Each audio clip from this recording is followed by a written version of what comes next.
Bueno, doctor Hugo, esta pues, entrevista la estamos realizando, digamos, en el marco de la elaboración del informe de la Comisión de la Verdad que estamos haciendo sobre el avión de Bianca y nos gustaría conocer su opinión respecto a unos, digamos, temas que cómo sucedían en ese momento en Colombia, ¿no? El primero de eso es que pues, este atentado se da en un momento en el que el cartel de Medellín le declara una guerra al Estado colombiano, ¿sí? ¿Usted cómo podría describir las condiciones de seguridad ciudadana entre los años 1987 y 1993? Bueno, es una situación bastante complicada, digamos, desde el punto de vista de lo que en el país se conoce como orden público, pero básicamente en materia de seguridad, dado que en ese momento, entre el 87 y 1993, se comienzan a dar unas acciones de terror por parte, sobre todo, del cartel de Medellín, y sobre todo después del asesinato del candidato a la presidencia Luis Carlos Galán. Y básicamente por las decisiones que tomó a raíz de ese asesinato el presidente Barco. Y una de ellas tuvo que ver precisamente con el avión de Avianca. Pero digamos fueron circunstancias, digamos hechos puntuales que sucedieron de terrorismo. Pero ¿qué había detrás de todo esto? Digamos, ¿qué tenía el Estado realmente para responder?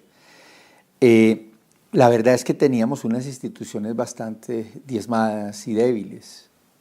Por un lado, un sistema judicial diezmado, por un narcotráfico que peleó siempre en contra de la extradición, que prefería que lo juzgaran los jueces colombianos antes que los jueces norteamericanos, pero cuando los jueces colombianos se atrevían a juzgarlos, los mataban. Y fueron muchos los jueces y muchos los funcionarios de la rama judicial que fueron asesinados por el narcotráfico y particularmente por el cartel de Medellín, por Pablo Escobar y su gente. Eso debilitó fuertemente los temas de justicia en el país. Posteriormente recordarán ustedes lo que fue el tratar de operar la justicia en medio de esta situación y la figura que creó el presidente Gaviria en su momento, que fueron los jueces sin rostro, que eran casi que ocultos tratando de impartir justicia. Ese es un tema ahí de justicia muy delicado. El otro tema tiene que ver con la seguridad y tiene que ver básicamente con la seguridad que prestaban las fuerzas militares y de policía. Unas fuerzas militares más dedicadas al tema del conflicto armado y menos a esta amenaza tan fuerte que había del narcotráfico. Y una policía con muchos problemas de credibilidad. Hacia comienzos de los 90 la policía tenía una credibilidad del 17, menos del 20%. Y se daba por los fenómenos de ineficiencia desde el punto de vista de inseguridad en ese momento, pero también por fenómenos de corrupción. O sea, una policía con muy poca credibilidad dentro de los ciudadanos. Entonces teníamos un escenario de amenaza del narcotráfico, particularmente a través del cartel de Medellín, y unas instituciones bastante débiles. Entonces yo creo que ese es como el escenario en que desafortunadamente en ese momento el país se movió de una amenaza muy fuerte y unas instituciones muy débiles. Perfecto, muchas gracias. Bueno, usted tuvo la oportunidad de ser subsecretario de Seguridad de Bogotá durante 3 periodos consecutivos, ¿no? Y en esa época, digamos que hubo una gran transformación, una disminución de la tasa de homicidios desde que usted llegó hasta cuando salió. ¿Usted cuáles considera que fueron las condiciones que afrontaba Bogotá en ese momento en el que usted llega a ser subsecretario y cuáles son en las que ustedes salen y cuáles son las razones por las cuales la tasa de homicidio pudo haber descendido y si el narcotráfico pudo haber sido algún factor, digamos, que había desencadenado esa alza al inicio de los 90? Yo creo que fue el país en su conjunto, digamos. De los 80 en adelante, de los 70, pues, pero de manera muy fuerte, de los 80 en adelante con la presencia activa social y políticamente y económicamente del narcotráfico, el desprestigio, digamos, la manera como se diezmó la justicia, el desprestigio que tenían algunas instituciones, la falta de eficacia desde el punto de vista de seguridad, de alguna manera mostraron cómo el país comenzó a crecer en términos de la tasa de homicidio. O sea, el país llega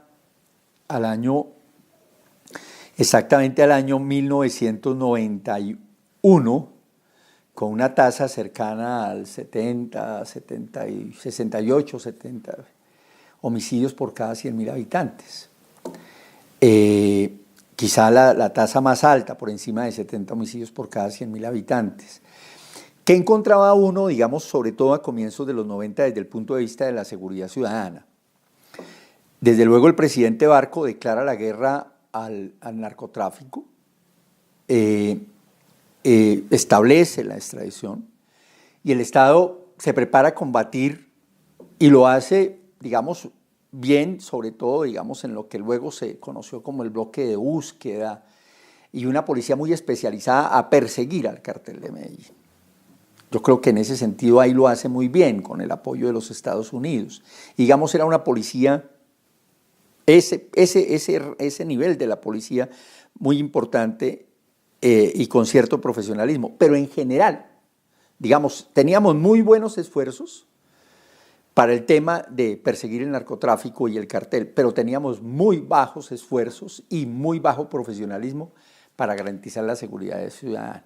O sea, podría uno decir, el bloque de búsqueda tenía todo, los policías en la calle tenían casi nada, les faltaba recursos y demás. Y en medio de ese escenario también de narcoterrorismo y demás, se da un hecho importantísimo en el país y es la reforma a la policía. Ustedes recordarán, año 2001, 2002, todavía no tengo no recuerdo en este momento la fecha. Bueno, ya la policía traía un desprestigio muy alto, una credibilidad muy baja por parte de los ciudadanos. Y se da un hecho en la estación de policía de Germania, ahí cerca a los Andes, en donde en una estación violan a una niña. Y el presidente Gaviria inmediatamente dice, esto se acaba y vamos a reformar a la policía. Y se reforma, yo digo, con una muy buena decisión por parte del presidente. El presidente nombra una comisión independiente de gente muy experta, de empresarios y de gerentes y de personas especiales para pensar la policía que el país requería. Y se vuelve a traer en ese momento al general Serrano, que estaba por fuera, ya estaba, creo que agregado policial en Estados Unidos, que es como el pasan por allí y de una vez le dan de baja. Y se nombra otra comisión en la policía para reforma a la policía. Esas dos comisiones finalmente dieron el resultado de una reforma integral de la policía y desde ahí la policía comenzó a cambiar. De esa credibilidad de 17, pues comenzó a crecer, digamos, en credibilidad. Luego el general Serrano, cuando llegó a dirigir la policía, desde luego comienza a hacer un trabajo importante sobre transformación de la policía, que lo llamó cambio cultural. Yo en ese momento estaba en Presidencia de la República, año 1993, 92, 93, con la Consejería de Modernización del Estado, que apoyó mucho la reforma de la policía. Entonces, ese es un hito importante a tenerlo en cuenta, porque, digamos, ahí comenzó a haber un cambio importante de la policía. El último gobierno de Jaime Castro fue un gobierno bueno, digamos, desde el punto de vista de seguridad. Con el último año de gobierno del alcalde Jaime Castro comienza a caer el homicidio. Bogotá venía de una tasa de 80 homicidios por cada 100.000 habitantes en el año 1993. En el 94 baja a una tasa de 60, 68, y nosotros, digamos, cuando llegamos a la ciudad encontramos, digamos, esa inclinación hacia abajo, hacia la baja de los homicidios, y lo que hicimos fue continuarla, digamos, con Antana, luego con Enrique Peñalosa y nuevamente con Antanas Mocos. Y, como digo, también contribuyó la reforma a la policía, el cambio de la policía, y la manera como la policía, sobre todo, digamos, durante ese gobierno, primer gobierno de Antanas Mockus, estaba el general Gilibert, y montamos algo que fue muy importante realmente, además del fortalecimiento de la policía y todo lo demás, y fue los frentes locales de seguridad. Comenzamos a trabajar con los barrios, con las comunidades, con los vecinos, con las cuadras, comenzamos a organizarlos, pero no eran solamente para la seguridad, era para todo el tema de desarrollo, o sea, cómo los ciudadanos comenzaban a involucrarse al cambio de la ciudad y se lograron cosas importantes. Y yo creo que ahí hay que tener en cuenta como ese escenario de la reforma a la policía, del cambio digamos, de operar de la policía. De ahí salieron como más de 12.000 policías de esa reforma. Salieron por indisciplinas, por hechos de corrupción, por muchas cosas salieron. Hubo un proceso de depuración y como lo decía anteriormente, hubo un cambio cultural que comenzó a sentirse. Se comenzó a hablar de calidad total, de planeación estratégica, de gerencia total dentro de la policía, una institución mucho más organizada, y comenzó a hacer un cambio importante. Hay que tener en cuenta, digamos, eso que favoreció no solamente la caída también del homicidio en el país, sino también, sobre todo, en Bogotá. Vale. Digamos que en esa época, entre, digamos, el 87 y el 93, Bogotá fue como epicentro de varios ataques terroristas ordenados por el cartel de Medellín, ¿no? No solamente estaba el del avión de Avianca, sino, digamos, los carros bombas del centro, el del DAS, y varias cosas que de cierta manera afectaron las dinámicas de la ciudad. ¿Cómo podríamos entender el fenómeno del narcoterrorismo en la ciudad y cómo digamos, logró hacer algún impacto o transformación en el tema de seguridad ciudadana en la ciudad, ¿no? Bueno, las dinámicas violentas en el país se aprenden muy fácilmente, y realmente las guerrillas también enseñaron las formas de enfrentar al Estado. Y lo hacían también por actos terroristas, por toma de pueblos, por asalto a convoys de policía, de ejército, en donde se presentaban también muchas víctimas civiles, que pues dentro de la guerra algunos la consideran daños colaterales necesarios, o pues no buscados, pero colaterales. Y desde luego el narcotráfico, con el poder económico que tenía, contrató gente que hacía este tipo de acciones, y encontró que no se iba a someter, que iba a luchar en contra de la extradición y en contra de que los detuvieran, los juzgaran y los condenaran. Y un elemento fue el tema del terrorismo. ¿Qué busca el terrorismo? El terrorismo, con todas estas acciones, desde, digamos, de la serie de atentados, el avión de Avianca, el tema del DAS, la 93, en fin, todos los atentados que tuvo Bogotá y que se tuvo. Y también hay que tener en cuenta que la mayoría de atentados fueron en Bogotá, no fueron en todos los lugares. Se dieron lugar en otras ciudades, pero la mayoría realmente se dieron en Bogotá. ¿Qué busca el terrorismo con esto? Primero, pues la ciudad te permite tener una difusión 100-100, no solamente a nivel nacional, sino a nivel internacional. Y eso busca el terrorismo, que no quede oculto el hecho. Segundo, atemorizar. Y ese temor lleva a dos acciones básicas del Estado. Una, desde luego, la defensa, tratar de perseguir a quienes cometieron esto.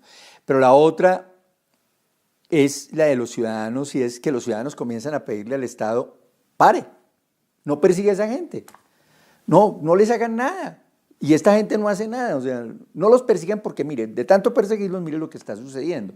Entonces es una presión social por evitar que el Estado continúe con su tarea. Pero también llega un momento en donde el Estado, como sucedió en su momento, termina negociando. Dada el impacto que tiene, la presión que tiene de los ciudadanos, el impacto de estas acciones terroristas que logran el temor, la zozobra, y era lo que se sentía, o sea, uno no salía tranquilo. Es que el bombazo de la 26 cerca al Teatro Olimpia, eso es plena calle. El bombazo de la 93, creo, con 11, o sea, bombazos en la calle, o sea, digamos, en cualquier momento uno podía estar expuesto a morir en su vida cotidiana. Entonces eso es un temor en donde ya uno ni en la casa se sentía seguro. Y pues desde luego eso tiene efectos sobre la seguridad y tiene efectos también sobre las autoridades. Es que el caso de Medellín, por ejemplo, la manera como mataron los policías. Yo tuve la oportunidad de ir a Medellín y trabajar en Medellín durante esos años de los 90 y a comienzos del 92, 91, 92, a las 7 de la noche ya no había nadie en la calle. Pero nadie era nadie. O sea, uno llegaba a un hotel como el Hotel Nutibara, donde me gustaba quedarme, y llegué una vez y llegué un poco tarde, como hacia la tarde, no, pues realmente eran las 6:30, y pues me alisté, llegué en ese momento a Medellín y quise luego salir a cenar, y como a las 7:30, el celador, porque no había más en la entrada del hotel, me dijo, no puede salir. Le dije, ¿pero por qué? Dijo, pues es que en Medellín no hay nada abierto. Le dije, pero tengo hambre, voy a ir a cenar. Me dijo, no, pero no puede salir, le recomiendo que no salga. Y lo segundo es, le dije, bueno, pero aquí me pueden dar algo, pues servicio. No, ya las señoras se fueron, todo el mundo se fue. Aquí no hay quien le sirva.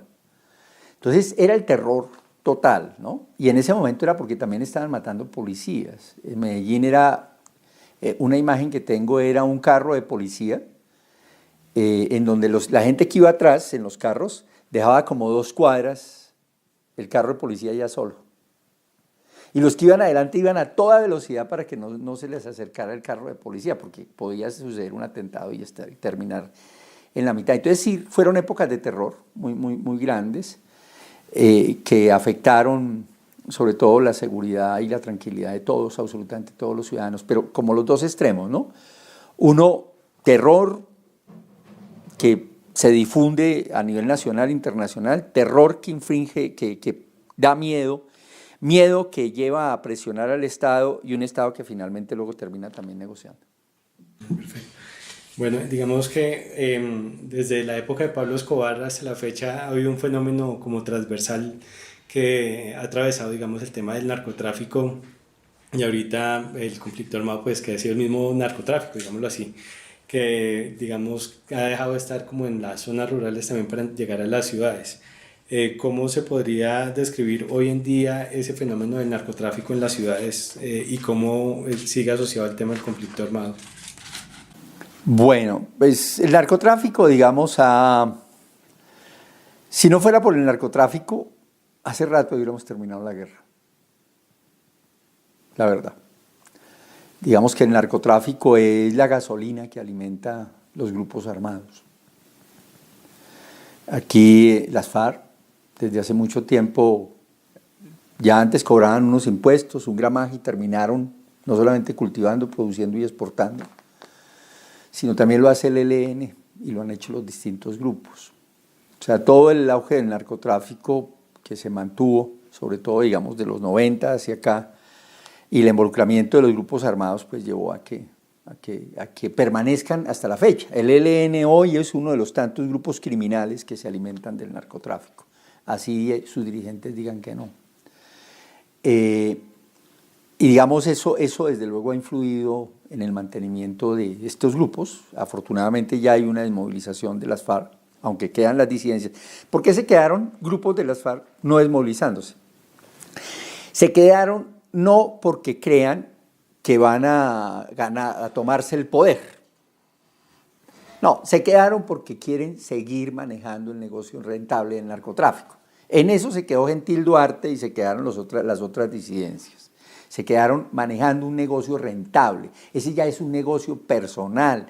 Las disidencias no son grupos guerrilleros, son grupos criminales, como es el Clan del Golfo, como son los Caparrapos, como son, en fin, los distintos grupos criminales que se están peleando la minería ilegal, el narcotráfico, la extorsión, la trata de personas en algunos territorios. En fin, son grupos criminales que lo que han buscado son rentabilidad. Entonces hay una relación muy fuerte entre nuestra violencia estos grupos y el tema del narcotráfico. Ahora, en el caso de las ciudades, tiene varias connotaciones. Uno puede ver fenómenos como los de Cali o Medellín. Cali y Medellín son distintas en términos de seguridad ciudadana a ciudades como Bogotá o Barranquilla o Cartagena. Aunque Bogotá, digamos, también es de alguna manera un epicentro, pero Cali y Medellín son epicentros de grandes regiones.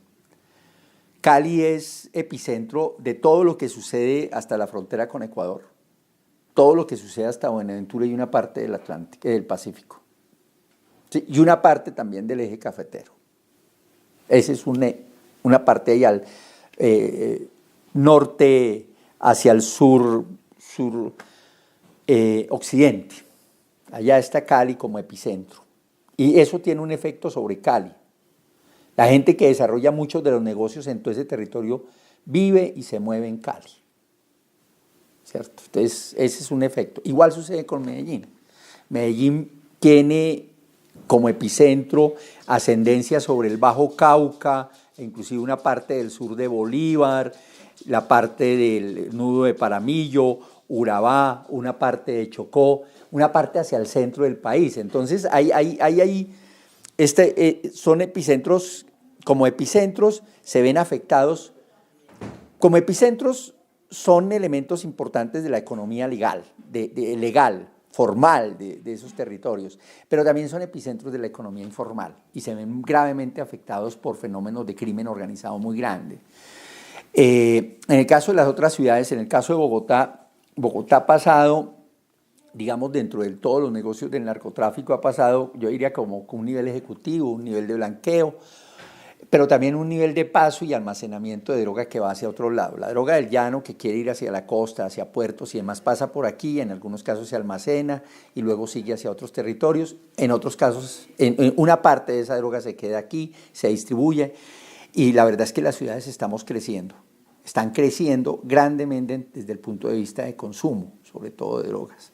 Y eso es un mercado importante para los mafiosos y para las estructuras criminales y están tomando ese negocio con seriedad. Entonces traen, distribuyen y una parte se queda, otra parte se almacena y luego tiene que continuar hacia puertos. Y hay estructuras criminales organizadas en nuestras ciudades, de esas estructuras que hay en el sur, de esas estructuras que hay en el occidente, de esas estructuras que hay en el oriente, que hay en el norte del país. Y ya una última pregunta es, digamos, esa llegada de esas estructuras criminales, narcotraficantes a las ciudades, ¿en qué riesgo pone a las ciudades y a una población como los jóvenes? Lo primero es, este es un producto, como cualquier otro producto, que tiene una demanda. Y ellos también deben crear la demanda, como lo hace cualquier producto, como lo hacen los desodorantes, simplemente deben crear la demanda. ¿Y la crean cómo? Pues involucrando a niños, a niñas, a adolescentes en el consumo.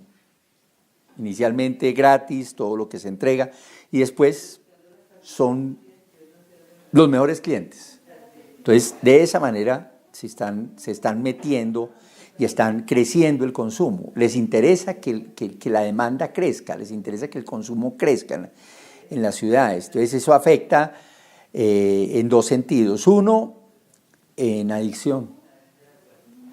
O sea, tenemos cada vez más personas, niños, niñas, adolescentes y personas adictas, que hay que atender, no hay que perseguir, hay que atender a esas personas. Y dos, tenemos hechos de violencia que se generan por estos negocios, porque claro, es tan rentable el negocio que alguien quiere manejar la plaza de Bogotá. Entonces hay enfrentamientos entre los grupos por quién maneja la plaza.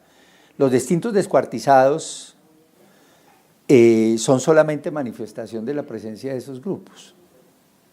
Algunos llegaron a creer que los descuartizados eran solamente en Buenaventura. No, hay descuartizados, ya ha habido descuartizados en Barranquilla, ya ha habido descuartizados aquí en Bogotá, en Soacha, en Cali, en Medellín. Es una práctica en donde la han denominado así algunos criminales de ejemplo.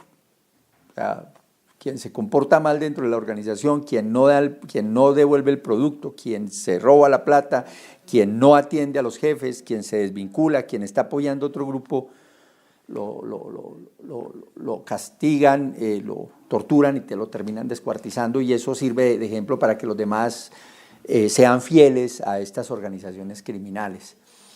Eso lo estamos viendo, por ejemplo, hoy en Bogotá, pero también se presentan problemas entre distintos grupos de distribuidores de droga. Aquí tenemos un fenómeno, y es que en el país venimos hablando de microtráfico. El microtráfico no existe, lo que existe es narcotráfico. O sea, en Bogotá, en las grandes ciudades de Colombia, hay narcotráfico, organizaciones criminales ligadas al narcotráfico. El microtráfico simplemente es una forma de distribución al menudeo.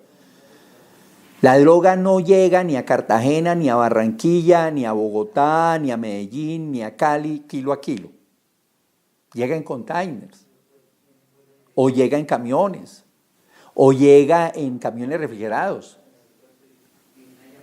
Y se almacena, una parte, como digo, se almacena, otra sigue camino hacia el mercado internacional o hacia distintos mercados nacionales. Entonces, tenemos estructuras criminales, afectan la inseguridad y desde luego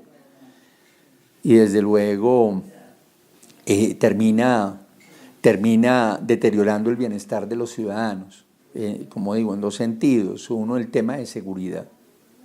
Se incrementan los niveles de hurtos. Algunos hurtos desafortunadamente son cometidos por gente que está buscando cómo tener plata para el consumo, que eso suele suceder.